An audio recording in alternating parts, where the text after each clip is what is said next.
Cold Merlot slid down my forehead and into my collarbone, soaking the edge of my blazer, as my sister Kira stood over me gripping the empty bottle like a trophy she had earned.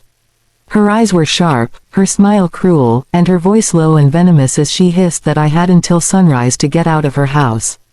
Across the dining table, our parents, Helen and Grant, actually clapped, their hands coming together in approval as if this humiliation were a performance staged for their enjoyment. 20 years of being the family scapegoat collapsed into that single moment, and I breathed slowly to steady myself before reaching into my blazer pocket. Without raising my voice, I set a heavy brass key onto the white linen tablecloth and told them calmly that now they had 60 seconds to save their future. The room went silent, thick and ringing, and Kira's jaw tightened as confusion flickered across their faces, followed by irritation and uneasy curiosity.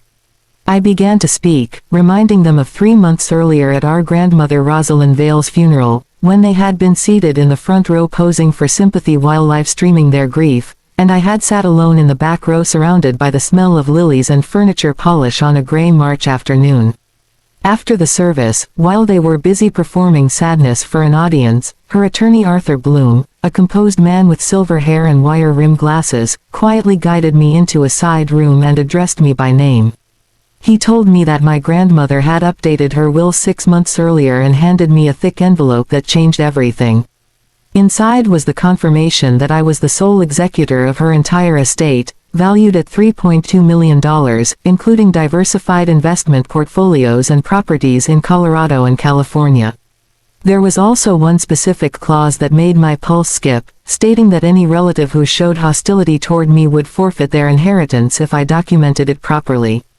Back at the dinner table in the present, Kira sneered and accused me of inventing a funeral fairy tale, but I told her I expected them to read, not mock. I unlocked my phone and scrolled through photographs of the will, followed by videos and files I had collected over 90 days. I explained that our grandmother had been watching how they treated me, and so had I. Helen tried to dismiss me and told me to stop embarrassing myself, but I calmly wiped the wine from my cheek and reminded her that Kira had just hit me while they applauded, calling it Exhibit A. I tapped the brass key again and told them the 60 seconds were now 45. Grant pushed his chair back, his mouth opening and closing as he muttered that it was impossible while the color drained from Kira's face. I placed my phone flat on the table, its screen glowing with timestamped documentation, highlighted clauses, and recorded evidence. I read aloud the line stating that hostility forfeits shares when properly documented. I scrolled past images of bruises on my wrists from the night Kira blocked the door, played an audio clip of Helen calling me a parasite, and showed a video from tonight of the bottle being raised and thrown.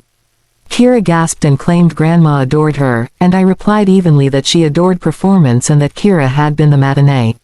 I lifted the brass key and explained that it was the master key because last month I had purchased the house. I slid a folder across the wine-stained table, revealing the deed transfer documents showing the property was now owned by Silverfinch Properties, my LLC. I informed them that Kira's third mortgage had defaulted, the bank had filed foreclosure, and preferred a clean cash purchase, which I completed quietly. Helen whispered that they had given Kira the house free and clear, and I corrected her by stating that Kira had given it away 3 times through failed ventures including a boutique, crypto investments, and essential oils schemes. I told them I had allowed them to stay rent-free for 4 weeks while I gathered the documentation required by the will. When Kira lunged for the papers, I pulled them back and added that the basement guest suite had been rented illegally for 2 years with undeclared income, and that online reviews documented it clearly. Grant sagged and asked if we could be reasonable, and I answered that reason left with the cork, tapping the empty bottle. I placed a formal 30-day notice between the plates and told them that as the owner, I was being kinder than they had been to me at 16. Time ticked loudly as seconds drained from my watch and the room seemed to shrink down to the sound of my heartbeat. Kira's phone slipped from her fingers and clattered to the floor as she asked what would happen if they apologized. I told them that apologies begin accountability, but the will does not negotiate with violence.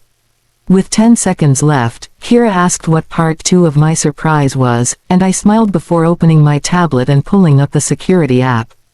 I showed them footage from the dining room camera capturing tonight's events, then scrubbed back to last Tuesday when Kira used a spare key to rifle through my desk, steal Rosalind's pearls, and slice the address label from a parcel. An audio clip followed of my parents sitting at this same table plotting a fake surgery to extract cash. Helen pressed her napkin to her mouth, Grant stared down at his hands, and Kira's bravado collapsed completely. I told them I had recorded what they chose to do and that the clause demanded proof, which I now had. I slid 2 options across the table. Option 1 was full enforcement of the will, eviction, police reports, and tax investigations. Option 2 was signing acknowledgments, entering therapy, making restitution, and permanently stopping the lies about me. Kira asked what would happen to her, and I told her she would forfeit Rosalind's bequests, return what she stole, and apologize to every neighbor she poisoned with stories about my instability. After a long silence filled with ticking, Helen whispered that she was sorry, Grant nodded, and Kira finally admitted she had been cruel because she wanted to be the shining one. She apologized, and while it did not heal everything, it was enough to begin. I gathered the signed agreements and told them sunrise was no longer a deadline but a start. I stood, pocketed the brass key, and looked around the house I owned, noticing the crown molding, the scuffed floors, and the feeling of new weather. I laid out the terms clearly: 30 days to vacate, 90 days for restitution, weekly therapy, and no contact unless respectful, with the warning that any breach would result in immediate filing. No one argued. The grandfather clock struck 9, and for the first time, I was no longer the scapegoat. I was the author, and I chose an ending that freed me.